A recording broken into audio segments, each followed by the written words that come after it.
How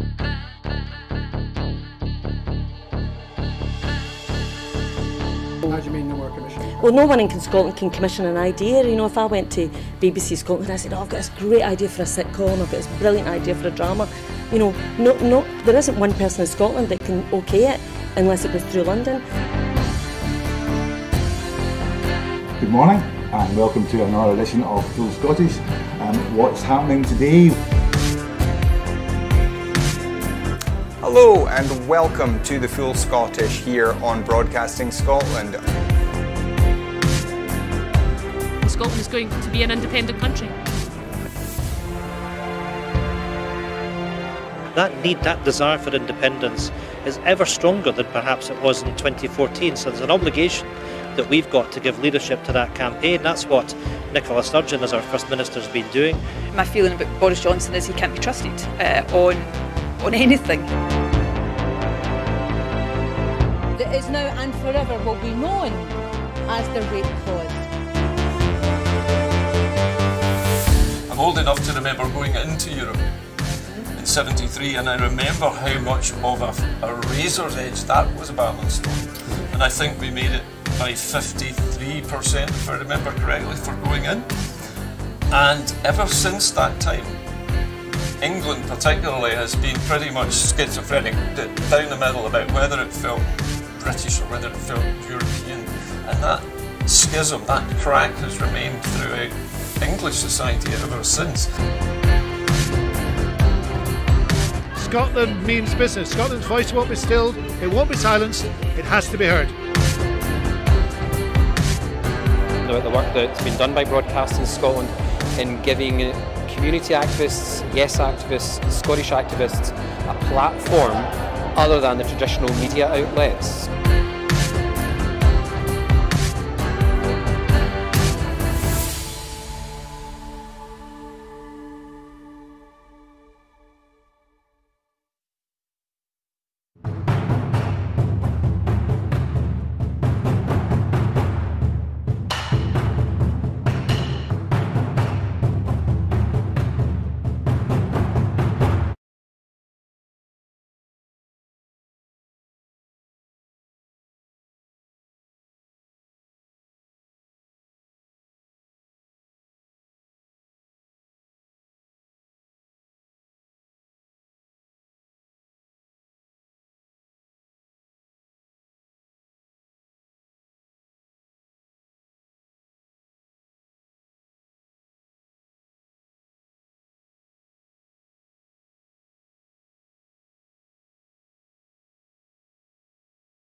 To the bill. Cabinet Secretary Michael Russell. Thank you, Presiding Officer. It is a real source of sadness and regret on this, the last full day in the EU for Scotland at this time, that Scotland will be taken out of the EU by the UK government despite there being no democratic mandate for withdrawal in Scotland. Given their track record, the Scottish Government did not expect the UK Government to respect the views of this Parliament on the Withdrawal Agreement Bill, but it should be noted that for the first time since devolution, the UK Government has ignored the express views of all three devolved legislatures with regard to a bill which does require consent. In any sensibly run normal country, that unprecedented display of both discontent and solidarity should have had some impact. In the UK's system, it has none. The actions of the UK Government are a further demonstration that they have never seen, and I suspect will never see, the United Kingdom as a partnership of equals. The Scottish Government will have to continue to fight to have Scotland's voice heard during the upcoming process of negotiating a future relationship with the EU and to give the people in Scotland the right to choose a better future, an action which was endorsed by this Parliament yesterday. Gordon MacDonald. I thank the Cabinet Secretary for that answer. The Tory Government is breaching the devolution settlement, treating the devolved administrations with contempt, and tomorrow will drag us out of the EU against the clear will of the Scottish people. Does the Cabinet Secretary agree with me that this plainly illustrates that the only way for the people of Scotland to have a say over their own future is through a second independence referendum that this Parliament voted for yesterday. Cabinet Secretary. There is nothing, despite the applause, there is nothing exceptional in that argument. It is an argument based solely upon a democratic mandate given by the people of Scotland and demanding the right to have a choice. It baffles me how any member of this Parliament representing any part of Scotland could stand against the wish of that part of Scotland and the whole country, clearly expressed, to have a choice. Anybody who does so is not a Democrat. Question number 2, Liz Smith. To ask the Scottish Government what its response is to reported comments by Transport Scotland officials that the volume of traffic on the Queensferry Crossing is beyond what the bridge was designed for. Cabinet Secretary Michael Matheson. Close to 80,000 vehicles have been using the Queensferry Crossing every day since 2017. This demand is less than the capacity, however. As we all know, demand for travel varies throughout the day, and that is what we see on the crossing at peak times. Transport Scotland is undertaking an evaluation of the fourth replacement crossing project in line with the Stripe guidelines. This will consider the impact of the scheme by comparing conditions 1 year after and 3 years after motorway regulations come into force. And we expect to receive the first of these reports in the spring of this year. This will help inform future decision-making in relation to the fourth replacement crossing. Liz Smith. Could I thank the Cabinet Secretary for his response? He knows that on the 28th of November we had an exchange in this same session about the very serious concerns that many of my constituents have about the very substantial congestion, particularly on the Fife side of the Queensferry Crossing and the approach roads. I've tried very hard to get a meeting with the Cabinet Secretary, but I understand that can't take place to April. But in the reply he said on the 28th of November there would have been a meeting in January by which time he would be better informed about the issues on congestion. Could he update the Chamber on exactly what was formed? Cabinet Secretary. Presiding Officer, I look forward to the meeting I have with the member in the coming weeks. The discussion took place between the operating company, between Transport Scotland and the Fife Council, to look at a range of issues, which was apparently a very productive meeting, and there's a range of actions which we'll take away from that to look at what further measures can be put in place, working in partnership with Fife Council and our transport partners in order to make sure that they address some of the issues around congestion. However, as is often the case at peak times with structures such as the Queensferry Crossing, there will be periods of congestion when traffic volumes are at their highest levels. That may continue to be the case going forward, but further measures are being looked at in terms of helping to improve the mode shift to public transport to encourage more people to make use of public transport provision across the Forth. Annabel Ewing. Thank you, Presiding Officer. And I note the Cabinet Secretary's helpful clarification that the Queensferry Crossing is not operating at beyond capacity. But given the need to look at increased demand for park and ride services, can the Cabinet Secretary outline what steps can be taken to make better use of the benefits of the public transport corridor across the Forth Road Bridge? Cabinet Secretary. Presiding Officer, the member is right. It's factually wrong to say that the bridge is at capacity, and that was not stated by officials, and it was misreported in the press at the time. But evidence to date does show that the public transport strategy is succeeding. It has been developed with Transport Scotland in collaboration with bus operators, the City of Edinburgh, Council, Fife Council and Sestrans. Going forward, Transport Scotland will also be using its role as chair of the multi-agency Forth Bridges Forum to support schemes and measures to encourage an increase in cross-Forth active travel and sustainable public transport. As a member will also be aware, we have made a commitment to significantly invest in bus prioritisation, over £500 million, the biggest investment ever in this Parliament, to help to support greater prioritisation of bus services and to encourage modal shift onto more sustainable forms of transport in the form of bus use. We'll also be working with councils right across the country to make sure that we maximise the benefit of this investment, and I would expect Fife and Edinburgh councils to get benefits from this as they develop proposals that would meet the requirements set out within the Bus Improvement Partnership Programme. Alec Rowley. The Queensferry Crossing was welcome by everybody in Fife, and it is welcome, but it is a fact, not just at peak times, that the bridge just clogs up, and it's difficult to see why that is. So we do need to fix that and understand that. But also, many people in Fife tell me that they cannot afford to use the railway. So the cost is going up so much that people are being excluded. So we really need a coherent, joined-up public transport proposal for Fife. And I have asked them for a meeting to discuss this. Cabinet Secretary.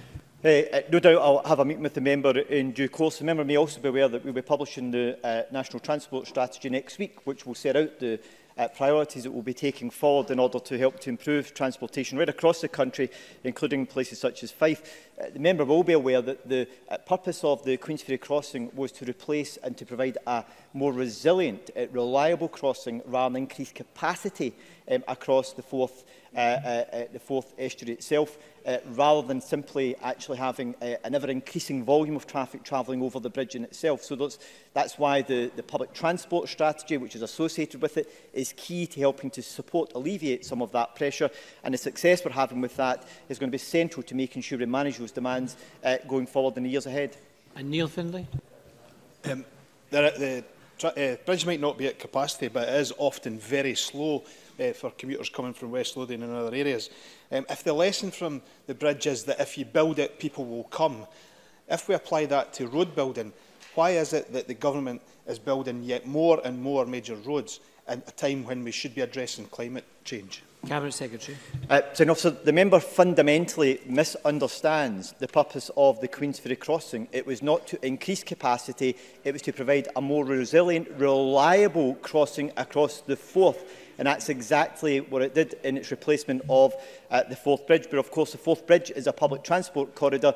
That's proving to be successful in terms of the increasing use of that corridor for public transport, and we want to make sure we build on that in the weeks and months ahead. Thank you. Question 3, Willie Coffey. Thank you. To ask the Scottish Government what plans it has in place to ensure that Scotland remains part of the digital economy in Europe post-Brexit. Minister Kate Forbes. Well, Scotland's digital and financial tech sectors are among the fastest growing in our economy. And just this week, Scotland's fintech community achieved European recognition as a centre of excellence, the first in the UK and only the third in Europe. So we deeply regret the UK government's decision to remove us from the digital single market, one of the largest of its kind in the world, with potentially grave economic consequences. We'll continue to work hard to influence the UK negotiating position to ensure that businesses have the closest possible alignment and access to the digital single market. And Derek Mackay, to that end, recently wrote to all new EU commissioners, making clear our commitment to Europe and our willingness to remain aligned to EU values and rules. Willie Coffey. I thank the Minister for that answer. She will be aware of the value of the digital single market and economy in Europe, worth an estimated €400 billion per year. How can she make sure that Scotland does keep connected digitally to Europe to ensure that we at least keep pace with digital developments in Europe as we move forward? Minister Kate Forbes. Well, I agree entirely with Willie Coffey's question. Scotland is one of Europe's emerging tech powerhouses that is being increasingly recognised, both in terms of our innovation and also the global reputation of our business. And digital industries export market was worth £1.46 billion in 2017 to Scotland.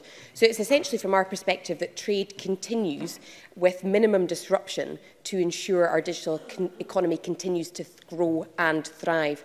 And we'll do everything possible to support our tech community and to ensure they have access to the European market. Question number 4, Linda Fabiani. To ask the Scottish Government what involvement it has in UK-EU talks. Cabinet Secretary Michael Russell. Presiding Officer, at the start of the Article 50 negotiations, the UK Government committed to involving the devolved governments in the preparation of the UK negotiating position.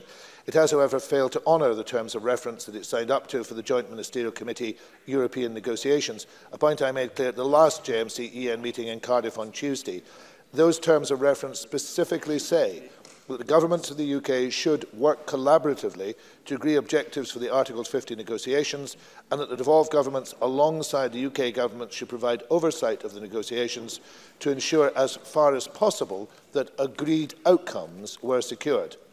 In the last few days, we have received suggestions from the UK Government for a new set of arrangements, which we will, of course, look at on their merits. They lean very heavily on proposals I made at the January meeting. I will give more detail of that this afternoon in my statement. Linda Fabiani.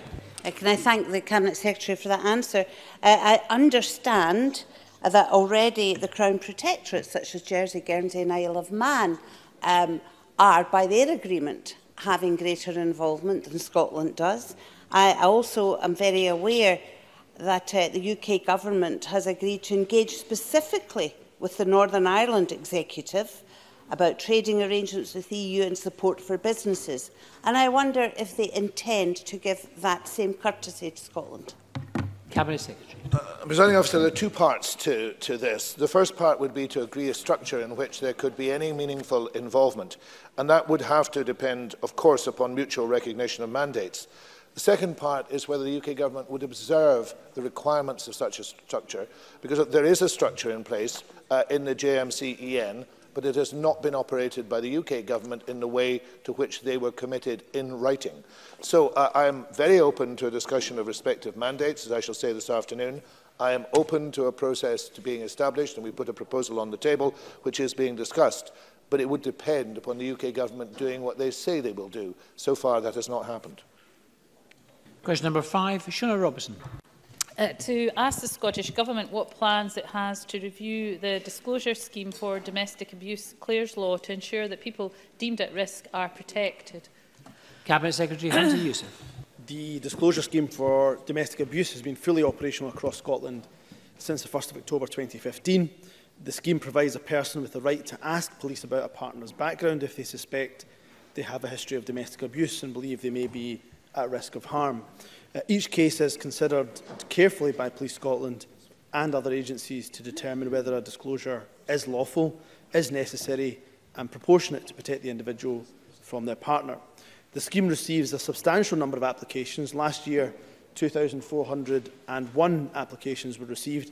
That's a 61% increase on applications received the previous year.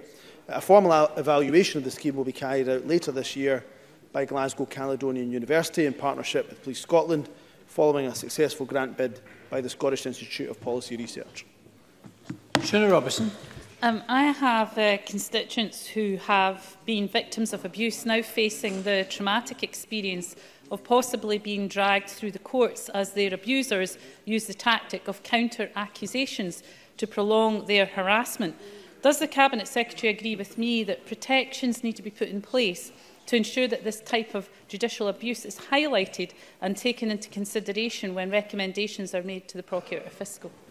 Cabinet Secretary. Well, can I thank Shona Robertson for raising what is an incredibly important point. I've met with many organisations that work with survivors of domestic abuse who often raise with me how the judicial processes, or indeed the justice system more generally, is being used by perpetrators of domestic abuse to continue their control over survivors of domestic abuse. And it's something we're very aware of, very alert of, and taking action on as well. Can I say how sorry I am to hear that of her constituent circumstances? There is a joint protocol that exists between Police Scotland and the Crown Office and Procurator Fiscal. It states that Police Scotland must thoroughly investigate the full circumstances of an incident to identify and report the principal perpetrator to the Procurator Fiscal. In addition, I'm advised that specialist training by Police Scotland supports officers to identify such perpetrators' tactics and protect victims from spurious counter-allegations. If, of course, the member wishes to give me more details of her constituents' cases, of course, I'd be more than happy to meet with her. Liam Kerr.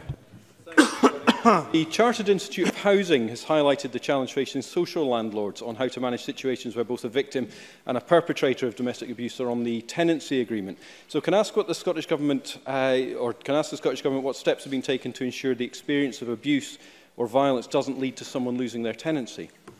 Cabinet Secretary. I will, of course, look at those matters. Again, these are matters that have been raised previously by organisations such as Scottish Women's Aid and so on, and they are matters that we absolutely take seriously. The member may well be aware the First Minister set out in October the Scottish Government will bring forward legislation in the final year of this Parliament to introduce protective orders. They will can have the ability to remove a suspected perpetrator of domestic abuse from a home they share with a person at risk for a period of time. But the points that he makes about ensuring that tenancy then doesn't get lost when those protective orders for the person that remains in the home, I think are very important points indeed, and I thank him for raising them. And of course, I'll look at the detail before we bring the legislation to this Parliament. And Kenneth Gibson. Thank you, Presiding Officer. Can the Justice Secretary advise the Chamber as to the timetable for introducing the protective orders which he has just mentioned, whereby victims of domestic violence rather than perpetrators will be able to retain their homes, as announced by the First Minister last October?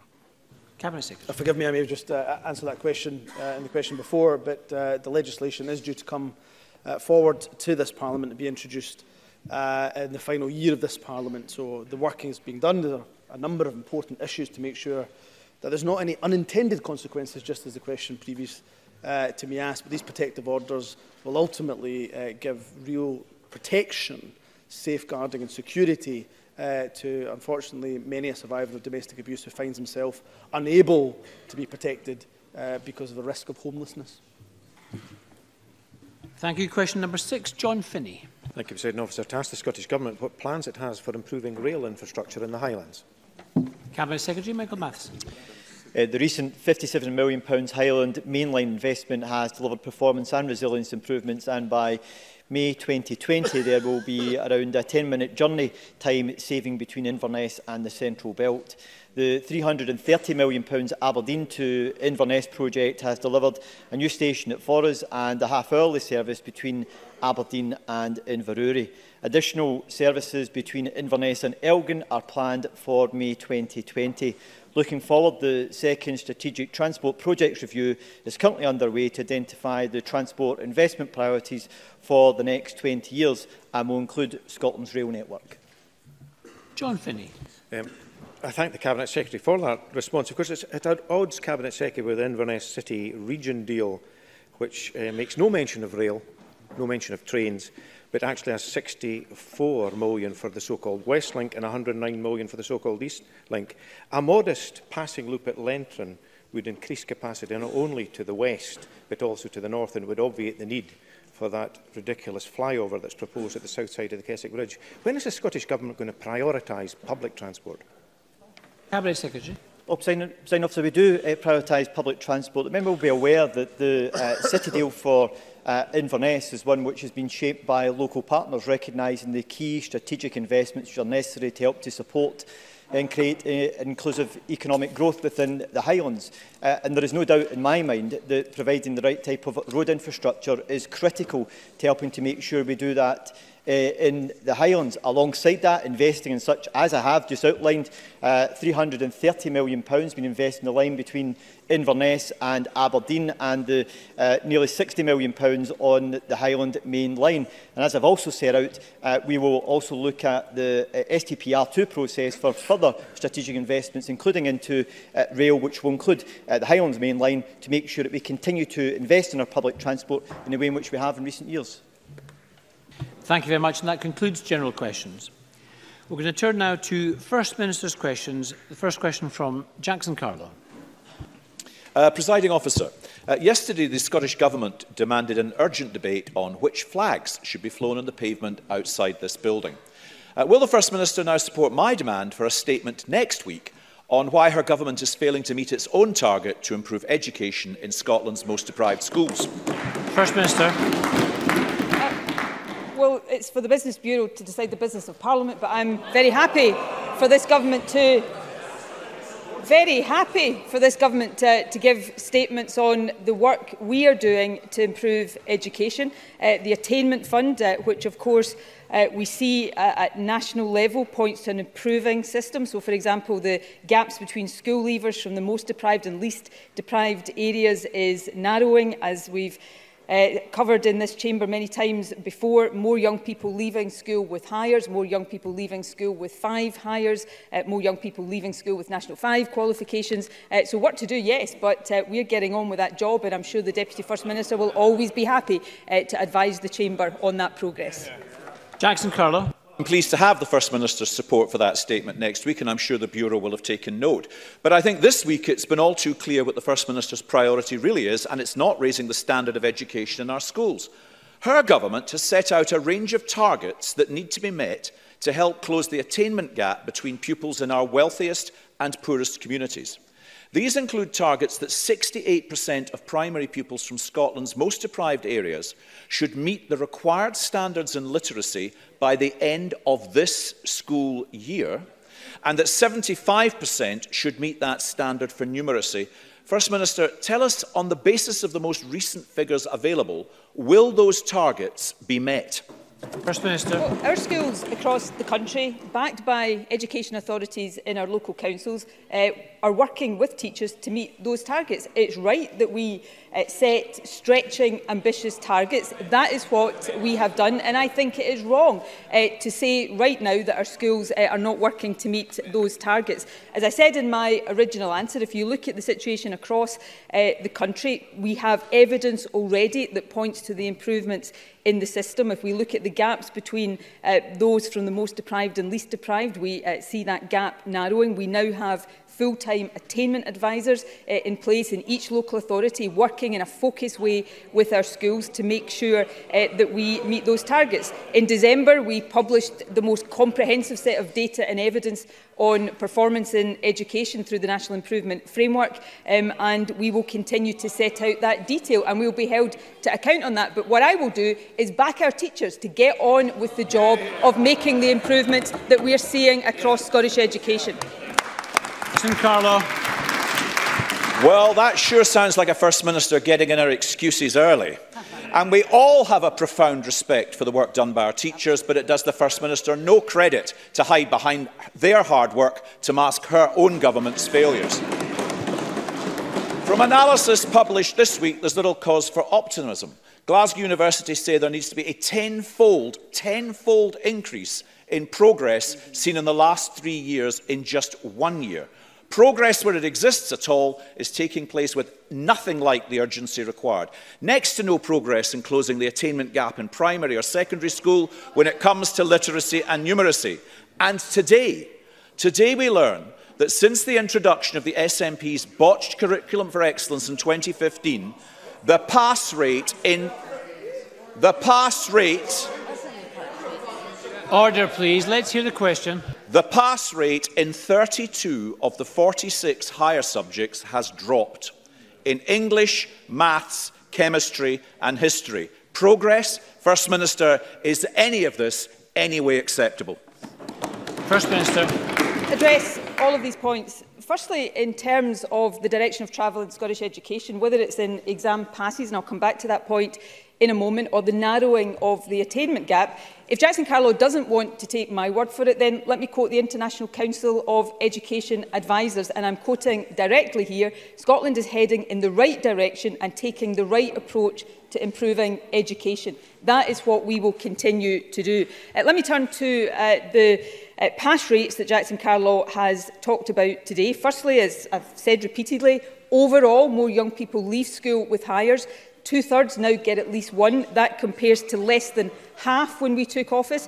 30% get 5 or more Highers. That compares to 22% in 2009. But let's look at the different subjects, the 32 subjects that Jackson Carlow talked about. Firstly, we've committed to publishing our analysis of the exam results, and it is absolutely right that we look at the reasons where exam pass rates are falling. And I'm not suggesting for a second that some of the subjects I am about to talk about are not important. They are all very important. But where we see, yes, classical studies, for example, down, maths is up. Yes, drama down, but physics is up, geography is up. And when you look at the top 10 subjects in Scotland, most of them have exam pass rates going up. Mathematics, chemistry, modern studies, physics, biology, geography, all up since 2015. So I'm not saying we don't look at the subjects where the opposite is true. We are doing that. But the overall picture, as is so often the case, is not the one that Jackson Carlow wants to present. Jackson Carlow. Do you know, that really was lamentable. We are seeing a drop in 32 of 46 higher subjects. And I think people are getting increasingly angry at the First Minister's spin and denial of the failure of education under her government.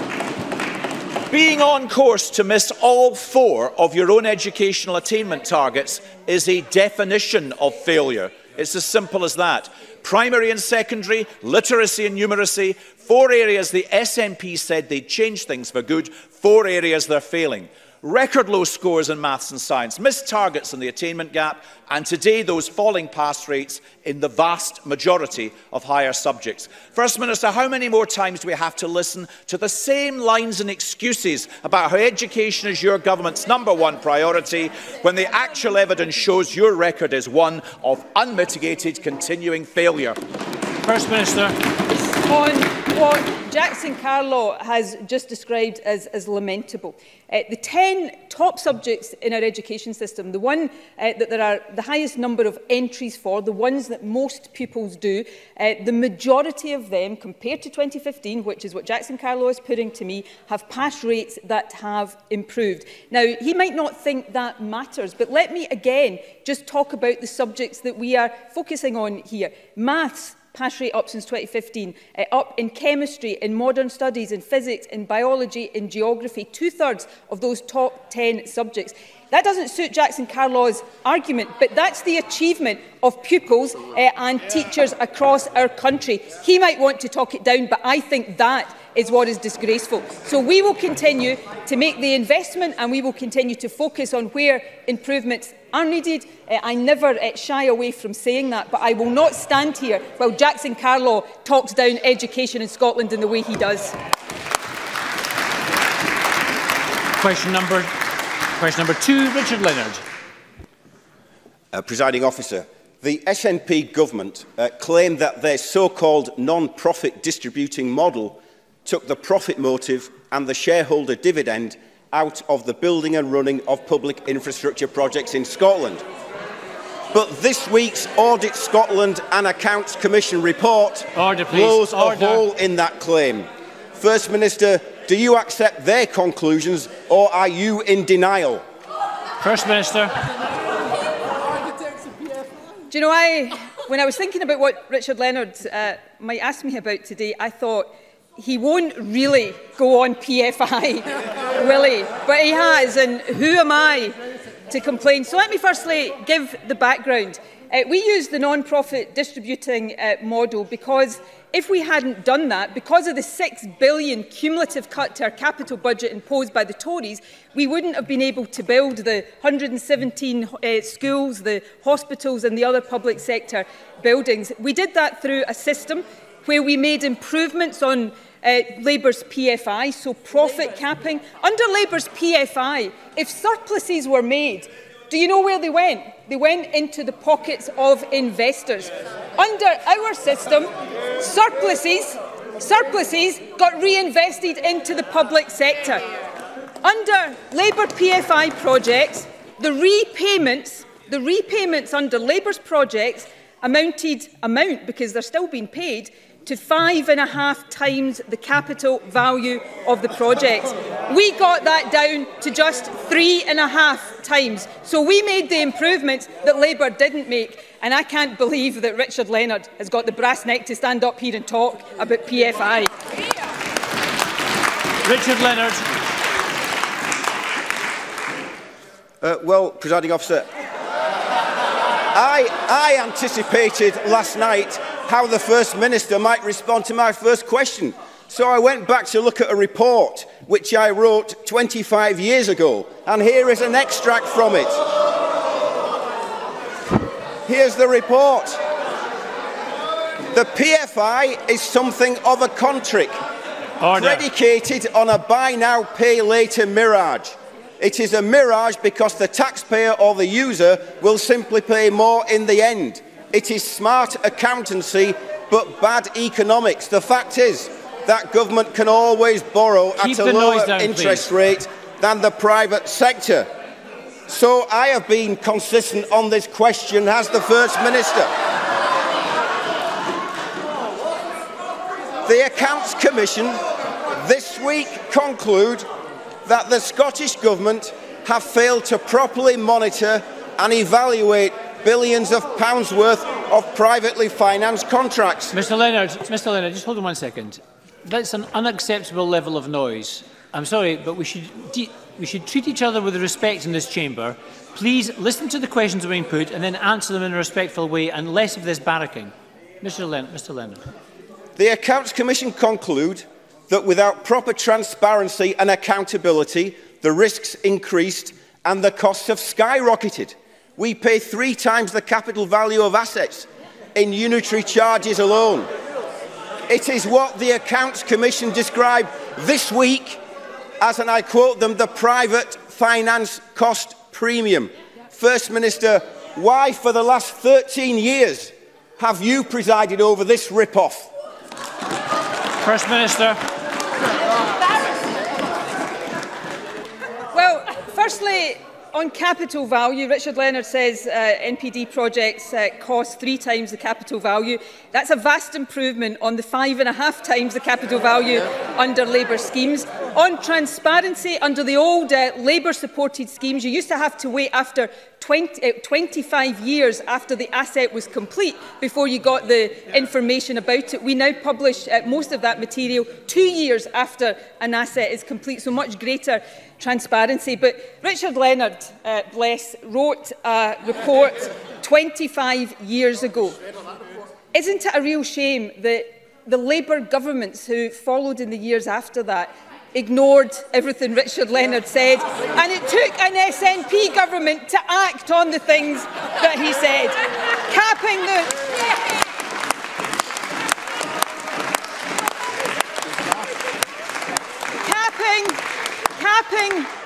the profits on the projects, making sure that surpluses go back into the public sector, not into the pockets of investors like Labour used to allow to happen.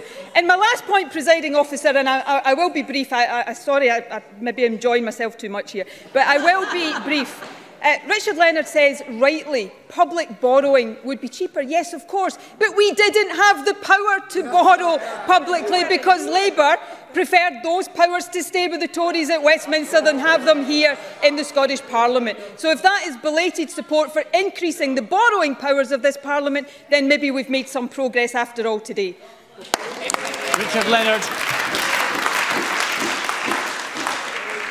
We are in favour of increasing the borrowing powers of this Parliament, and we are against PFI, NPD and all its successor bodies. But I'll tell you this, instead of using this Parliament to speak to your party about a divisive referendum which the people don't want and obsessing about a flag, never mind the symbolism of a flag, let's look at the symbolism of a sick kids' hospital in this city. A hospital that will not open for over a year, but which is costing £1.4 million a month in charges, which proves, as this week's report by Audit Scotland shows, that with your finance model, we have a transfer of reward to the private sector, but no transfer of risk. Yes. First Minister, this week has shown that you have got the wrong priorities. Tomorrow you are speaking to your party faithful. So today, why don't you speak to the patients, to the families, to the staff who are being let down in this city? Why don't you take this opportunity to focus on their priorities? First Minister. I think Richard Leonard should just be relieved that tomorrow he's not speaking to his party faithful, because they would be in utter despair based on what we have just heard. You know, we used the non-profit distributing model because the Tories cut over the decade we've just had. They've taken £6 billion cumulatively out of our capital budgets, and we didn't have borrowing powers. In the last couple of years, we've got very, very limited borrowing powers, which we're using to the full. But Labour, of course, didn't support borrowing powers coming to this Parliament. So instead of continuing to use PFI, instead of continuing to use the PFI that was such a bad deal for taxpayers and the public that Labour favoured, we introduced a new scheme that capped the profits while transferring risk, that didn't allow surpluses to go to investors and reduced the overall costs to the taxpayer. That's what we did after Labour, for all these years, presided over the PFI scandal. So I think Richard Leonard notwithstanding what he wrote 25 years ago, should have a long, hard look at Labour on this issue before he comes to the SNP.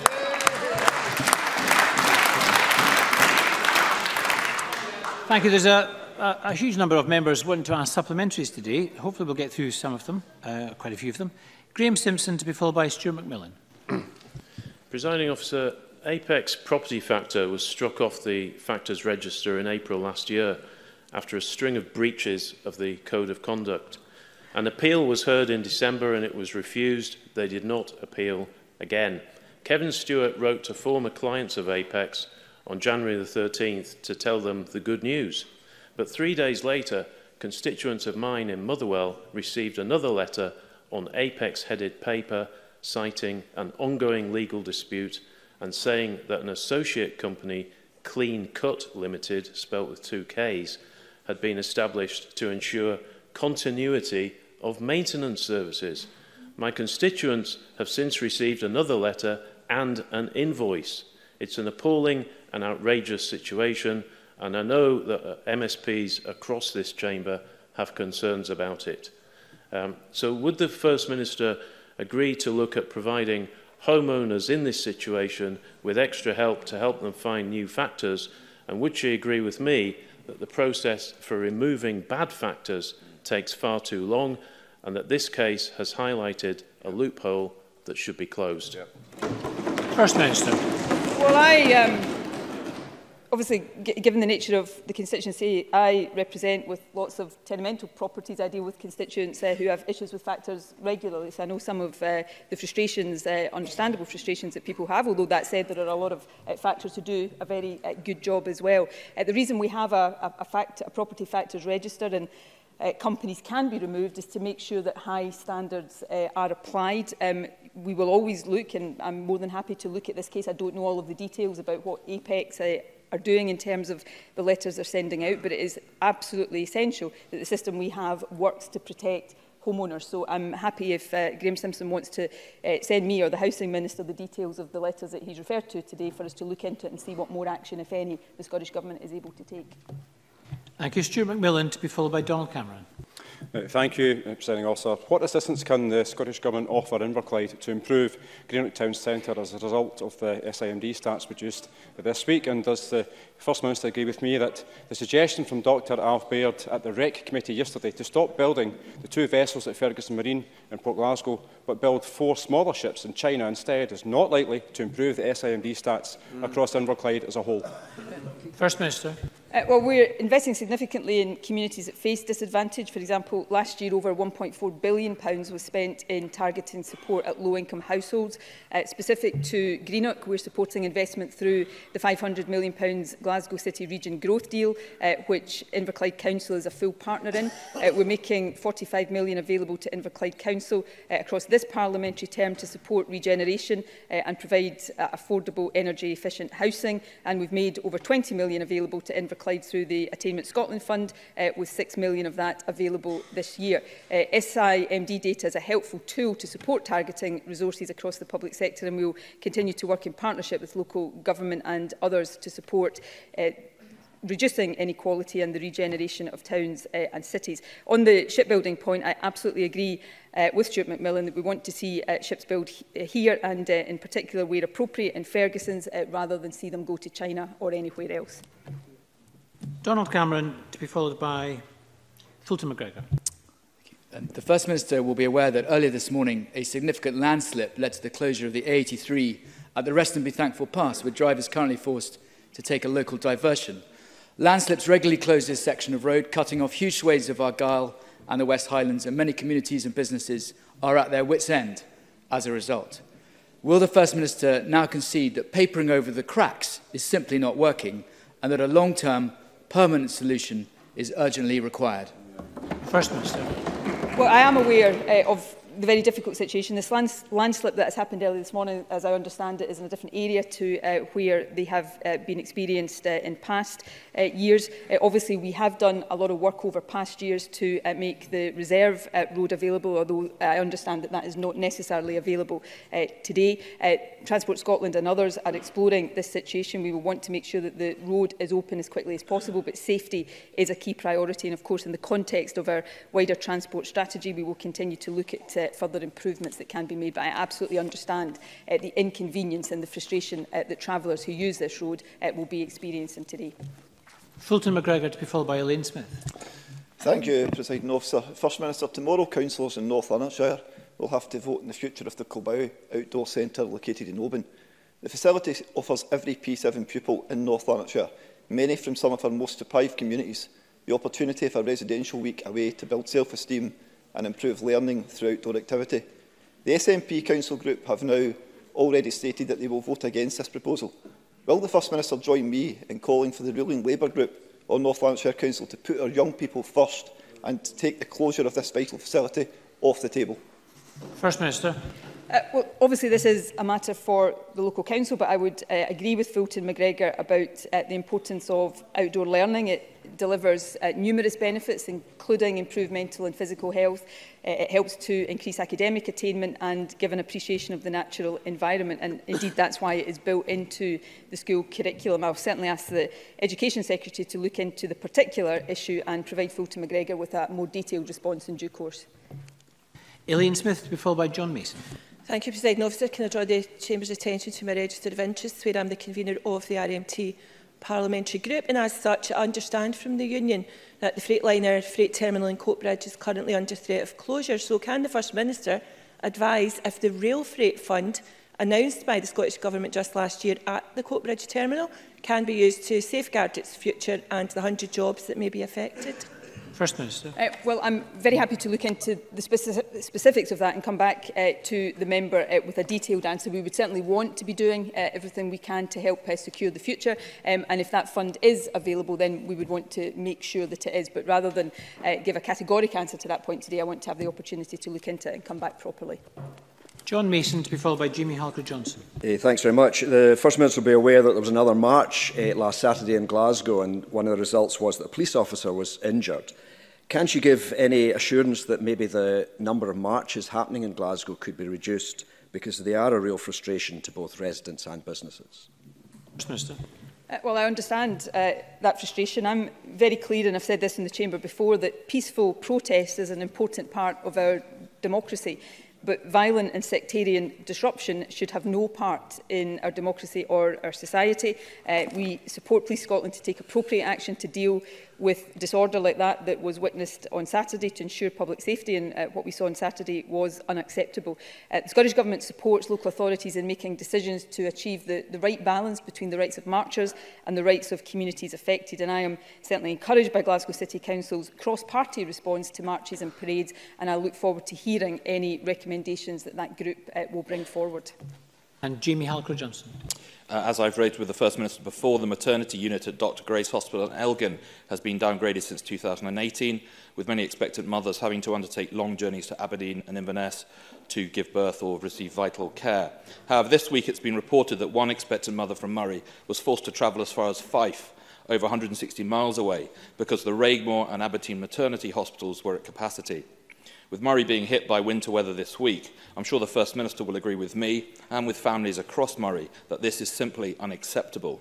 So will the First Minister now intervene to ensure that her Health Secretary acts in the interest of local families and takes urgent, direct action to restore full maternity services in Murray as a priority? First Minister.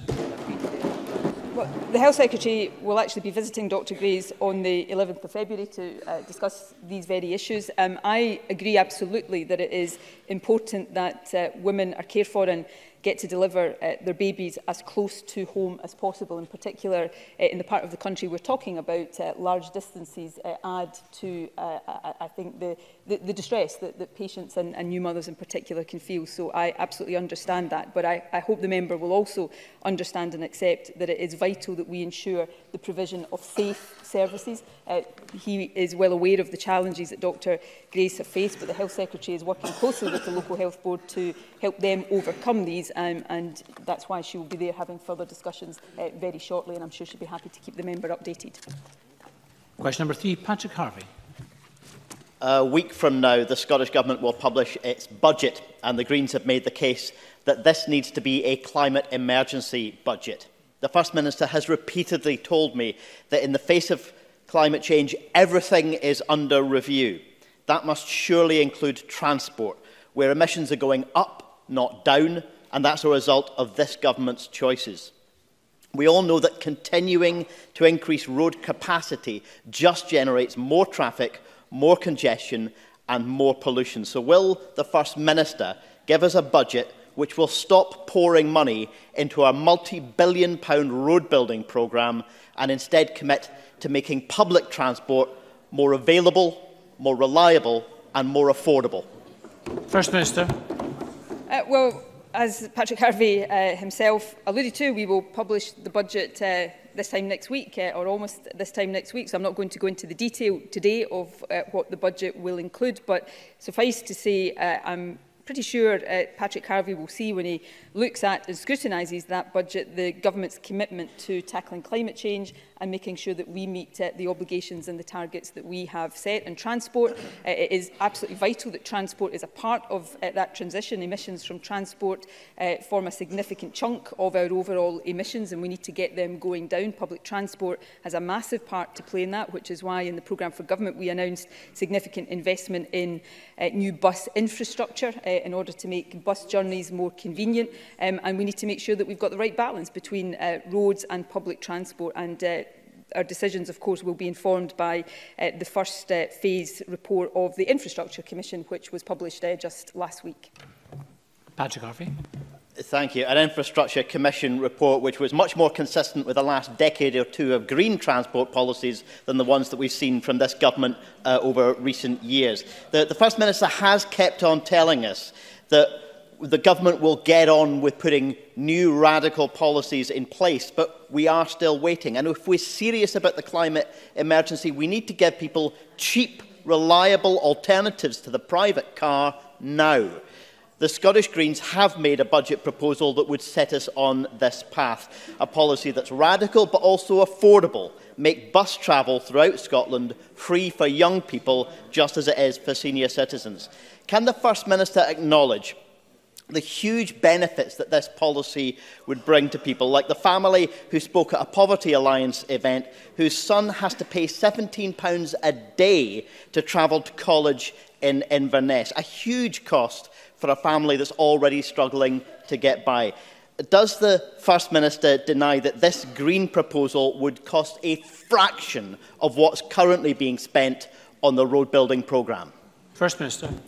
Well, we'll consider all proposals that all parties put forward, those who do put forward budget proposals. Of course, we have to consider our revenue budget and our capital budget and how we use both of them appropriately to meet the needs of people in all parts of the country, and also, of course, to meet our targets and obligations around climate change. Of course, in parallel to the work around the budget, there is the work to update the climate change action plan, which will be published in April. Mark Ruskell, one of the Green members, is on the working group for the updating of the climate change action plan. So this work is ongoing already. Nobody is in any doubt about the obligations we have to meet, nor is anybody, or at least I'm certainly not in any doubt about the challenging decisions that will have to be taken along the way. And it's important that we get those right, but it's important we do it in a fair and just way that caters for people in our rural communities as well as our urban communities, doesn't leave people isolated or behind. So there is an absolute commitment on the part of this government. I think that will be very evident in our budget, and it will be even more evident when we publish the updated plan in April. Willie Rennie. In 2018, after 11 years in power, the government published its NHS waiting times recovery plan to dig it out of a hole of its own making. But even the interim targets have not been met, and the treatment time guarantee has now been broken 250,000 times. Why is there no recovery with the recovery plan? First Minister. Well, it's not the case, and I'll come on to tell Willie Rennie exactly why he's wrong in that in a second. But, you know, occasionally when Willie Rennie gets up and talks about these very important issues, and it's entirely legitimate for him to do so, it might be good if he recognised that the biggest pressure on our public services over the past 10 years has been the austerity that his party started in government with the Conservatives. Just an acknowledgement of his responsibility for the pressures that our public services have been working under might give him a bit more credibility on these issues. But let me turn to the progress of the improvement plan. So take outpatients. The number of outpatients waiting over 12 weeks has already reduced by 10.6% in the most recent year compared to the last year. We've also seen a 14% reduction in the number of patients who are waiting over 12 weeks for a new outpatient appointment. In diagnostics, endoscopy waits over 6 weeks have reduced by more than half in the past year. That's the actions that we are taking through the Waiting Times Improvement Plan. We will continue to take that action. We will continue to invest record sums in our health service, supporting record numbers of staff, and that's despite the austerity that his party imposed on this government's budget. Willie Rennie. Time when the First Minister stops blaming everyone else and accepts responsibility for our own decisions. Because that is not the reality. The interim targets have not been met. Her waiting time promise on accident and emergency has not been met for 2.5 years. It's bad with mental health. 806 children are waiting for more than a year for treatment. That's up 157%. And of course, social care is in trouble as well. Delayed discharges were supposed to be abolished by now. Remember that, First Minister? Yet 1,000 people are stuck in hospital because of a lack of home care. Will the First Minister just admit for once that her recovery plan is not working? How long do patients have to wait to get the treatment that they have been endlessly promised by this government? First Minister. Well, firstly, I take full responsibility for what I am responsible for. All I simply say to Willie Rennie is that anybody who thinks that our NHS has been immune from the austerity that has been imposed on us over the past 10 years doesn't know what they're talking about. And his party was the co-architect of that austerity. And even to acknowledge that, I think, would be a step forward. We are seeing improvements. I've set them out in terms of the Waiting Times Improvement Plan. We will continue to invest the sums in spite of austerity, that continue to support that progress. Take the treatment time guarantee figures, for example. In his own area, in Fife, we've seen a 50% reduction of numbers waiting over 12 weeks between September 2018 and September 2019. That's the kind of progress that our NHS staff are making, and we'll continue to support them to make even more progress. Thank you. Some further supplementary questions. The first from John Finney. Thank you, Presiding Officer. First Minister, Scotland is about to be dragged out of the EU by the Tories. The UK Home Office says that the European arrest warrant, which has proved a tremendous tool dealing with international crime, will continue to apply during the transition period. That's not the case. Germany's constitution does not allow its citizens to be extradited unless it's to another EU country, and they've said they won't execute UK warrants in respect of their citizens during the transition period. Uncertainty also exists over Austria, Slovenia and perhaps others. The Home Office states if a country's laws prevent extradition to the UK, it will, I quote, "it be expected to take over the trial or sentence of the person concerned." Scotland's justice system has been weakened by Brexit. Can the First Minister advise what contact there's been from the UK Government about this significant erosion of Scotland's crime-fighting capability and how matters previously covered by the European arrest warrant will be dealt with in the transition period and beyond? First Minister.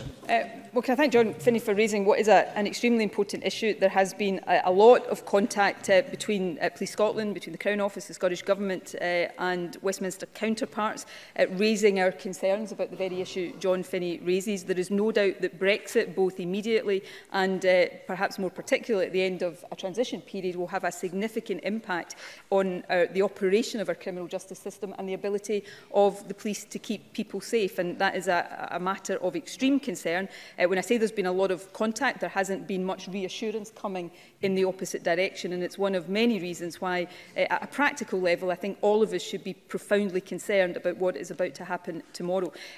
More generally, just very briefly, Presiding Officer, we've had a UK government for 3 years now telling us that everything will be fine and nobody will notice any difference. I noticed online this morning some travel information that the UK government has put out telling people what it will be like at the end of the transition period. Their European health insurance card won't apply anymore. They'll no longer benefit from EU mobile phone roaming charges. Things will be much more difficult. We haven't had any of that honesty from the Tories up to now. It's only now that they start to seep out all of these impacts. When we leave the European Union tomorrow night, let's never forget it is against the will of the majority of the Scottish people, and we should have the right to choose a better future.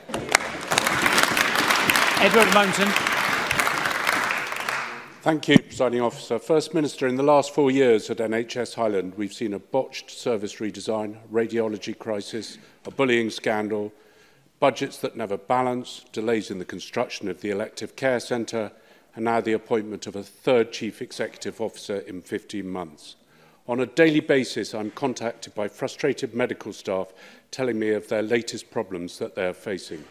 Will the First Minister take the time to come to the Highlands and meet with me and some of the doctors, nurses and patients that have been so let down? First Minister.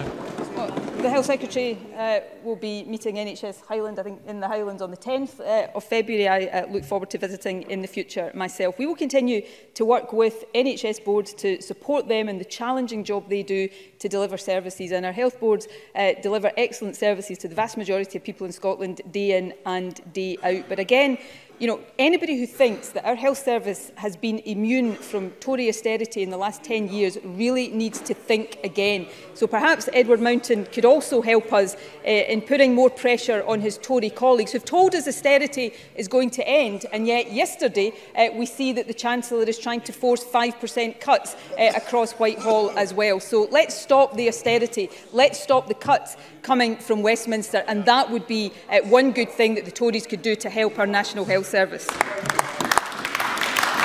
Question number 5, Emma Harper. To ask the First Minister whether she will provide an update on the impact of minimum unit pricing of alcohol. First Minister. Analysis published this week shows that in the first full year of minimum unit pricing policy being implemented, there's been a 3.6% fall per adult in off-trade alcohol sales. I think that shows we are moving in the right direction, particularly when compared to England and Wales, where there was a rise of 3.2% over the same period. I would describe that as a promising start for minimum unit pricing, and it shows that that policy will play an important part in our wider work to try and save lives from the effects of alcohol misuse. Emma Harper. I thank the First Minister for that response. It is hugely encouraging that off-trade alcohol sales fell following the implementation of minimum unit pricing. Would the First Minister agree with me that these positive results after 1 year will be of interest to other countries who will be monitoring the progress in Scotland with a view to implementing the policy elsewhere? First Minister. Yes, absolutely. I agree with that. When I attended the British Irish Council meeting in Dublin last November, it was very clear that interest in minimum pricing remains very high from other countries, and we look forward to Wales implementing it on the 2nd of March, and I know Ireland is also intending to follow suit. I'm delighted to see that the 6th Global Alcohol Policy Conference, which has been held in Dublin in March, includes presentations on the evaluation of minimum unit pricing in Scotland. We know that there already is, in fact, worldwide interest in this issue, and there will be in this event. And as an outward-looking nation, we are always very keen and happy to share our learnings with European and international partners. Question number 6, Liam Kerr.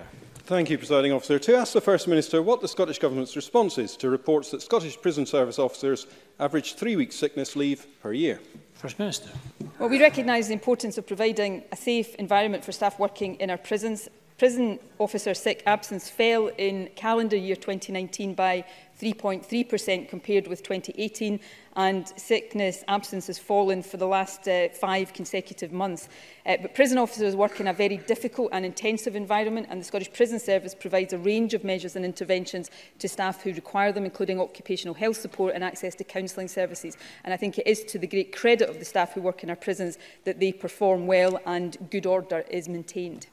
Liam Kerr. I thank the First Minister for that answer, but in fact last year over 14,000 officer days were lost due to stress-related absence, which is up 32%. Many of the pressures leading to stress have been building for years, including the changing nature of the prison population, the complex and high mental health incidents, proliferation of new psychoactive substances, and the delays replacing the estate. Instructing establishments to deplete resources to cover HMP Grampian only makes the situation even more precarious. First Minister, the SNP has a record of 13 years of failure in charge of Scotland's prisons. When will her government finally improve the situation for our officers, or can they expect more of the same and ever-rising levels of stress? First Minister. Well, we will continue to support our prison officers. We are investing in modernising the prison estate, and that's important. We're also crucially taking a range of actions, most of which have been and continue to be opposed by the Tories, to reduce our prison population, to make sure that we have fewer people who actually would be better punished in the community going into our prisons. And that's important work that we need to continue. As I said, over the last calendar year, sickness absence actually fell by 3.3%.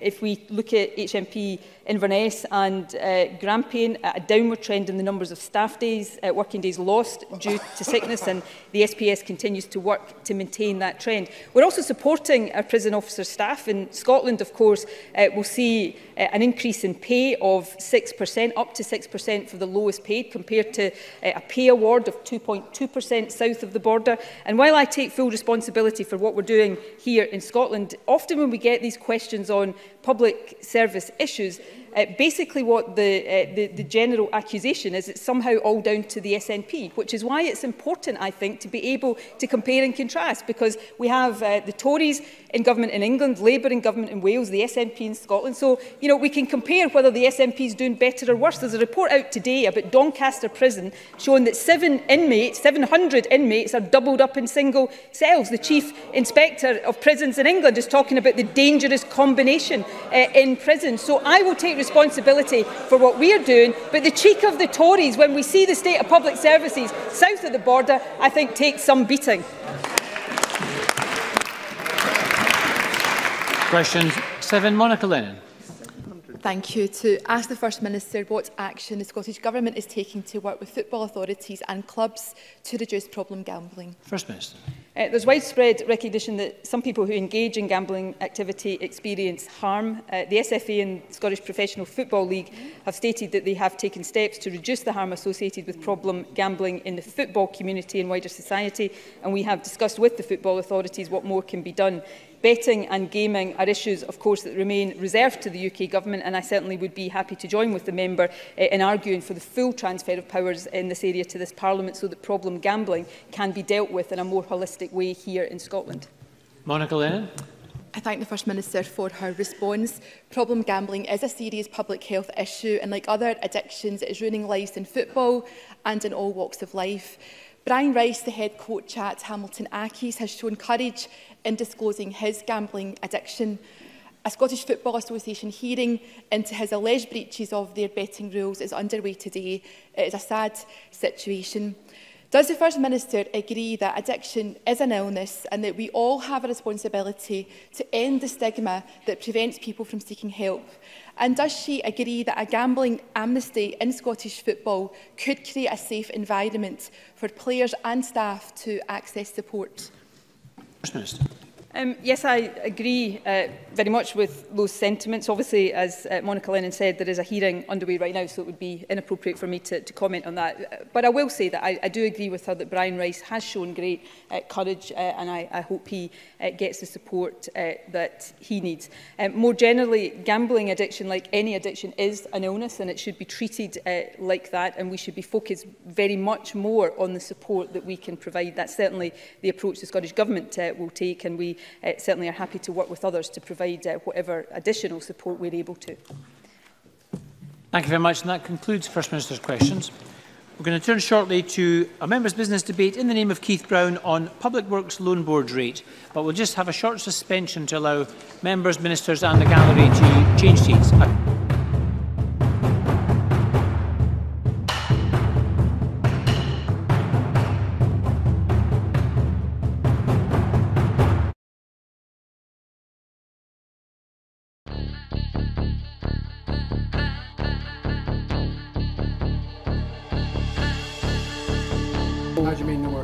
Well, no one in Scotland can commission an idea. You know, if I went to BBC Scotland and I said, oh, I've got this great idea for a sitcom, I've got this brilliant idea for a drama, you know, there isn't one person in Scotland that can okay it unless it goes through London.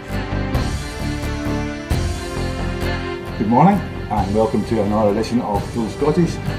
What's happening today? Hello and welcome to the Full Scottish here on Broadcasting Scotland. Scotland is going to be an independent country. That need, that desire for independence is ever stronger than perhaps it was in 2014. So there's an obligation that we've got to give leadership to that campaign. That's what Nicola Sturgeon, as our First Minister, has been doing. My feeling about Boris Johnson is he can't be trusted on anything. That is now and forever will be known as the rape clause. I'm old enough to remember going into Europe in '73, and I remember how much of a razor's edge that was a balanced stone. And I think we made it by 53%, if I remember correctly, for going in.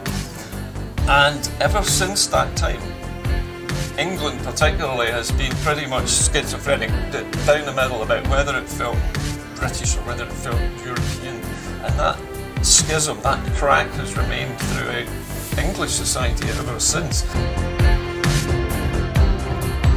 Scotland means business. Scotland's voice won't be stilled, it won't be silenced, it has to be heard. The work that's been done by Broadcasting Scotland in giving community activists, yes activists, Scottish activists a platform other than the traditional media outlets.